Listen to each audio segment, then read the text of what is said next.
Good morning, students. We have a new chapter today in physics, which is heat transfer, given in chapter 6. In this heat transfer, we are going to discuss about the effects of heat today. And there are three major effects of heat.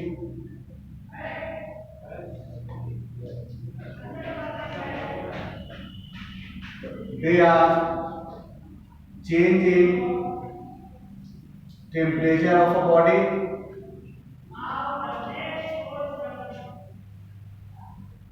second, change in state of a body, and the third is change in size. Change in size of a body. That means when we supply heat to a body, or when a body releases the heat, in that case it is found these changes taking place in the body. If we increase, when we supply heat to a body, there will be increase in temperature, or when a body releases heat, there will be decrease in temperature. Same is the case, heat may also cause change in the state of a body. Like the state may change from solid to liquid or liquid to gas, or can be the reverse process. Then heat supply in a body can also change in the size of a body.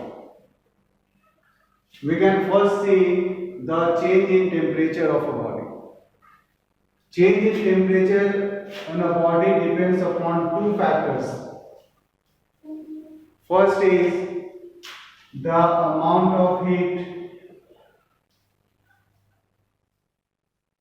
absorbed or released by a body. This is the first factor, and second factor is the material of a body. Material of a body. Let us see about of heat absorbed or released. When a body absorbs heat, then the kinetic or the average kinetic energy of the molecules will increase. Due to increase in the average kinetic energy, the body will also have increase in the temperature. Same is the case when a body releases the heat, then the average kinetic energy will decrease, which will also decreases the temperature of a body. Now coming to the material of a body, what change in temperature a body has depends upon the material. We know that different bodies are made of different materials. You have materials like iron, gold, silver, aluminium, platinum, and so on. Now if the materials are different, it is noticed that even though same amount of supply to these materials, the change in the temperature is not the same. It is only because the material is different, because their arrangement in the molecules are also different. So this we have regarding the change in temperature. Then coming to change in state of a body. So there can be various changes in the state of a body. Like a body may change from solid to liquid,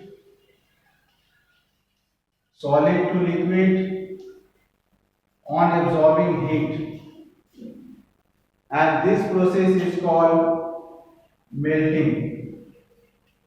We can say melting is a process in which solid changes into a liquid at a fixed temperature. Similarly, there can also be change from liquid to solid, and that process is called freezing. Second, there can be change in the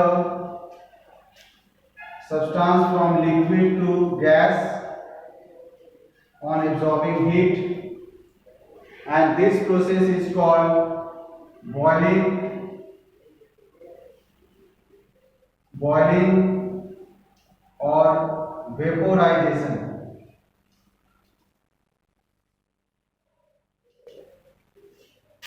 So whenever there is change in liquid to gas at a fixed temperature, only then the process is called boiling or vaporization.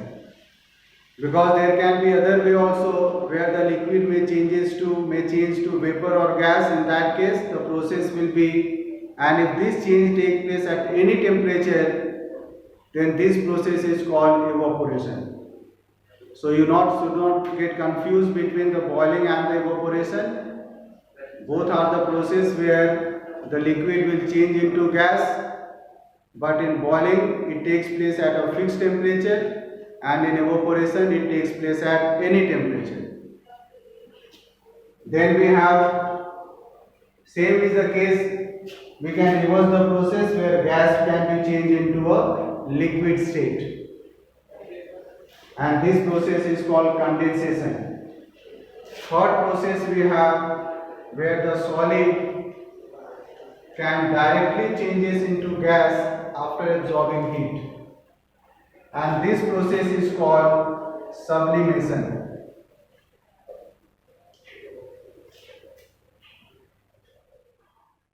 We can have a reverse process where gas can also, on being cooled, may change into solid, and this process is called solidification, or it is also called deposition.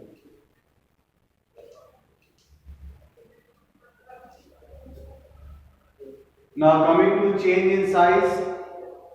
Change in size is quite obvious in any body receiving the heat energy, but sometimes we may not notice the change in size taking place due to very small amount of change. But whenever we supply heat to a body, there will be expansion in the body and there will be increase in the size. Same is the case when a body releases the heat, the body will contract, and in that case there will be decrease in the size of the body. So we have this much for today. Next class we can see about different processes in details. Thank you.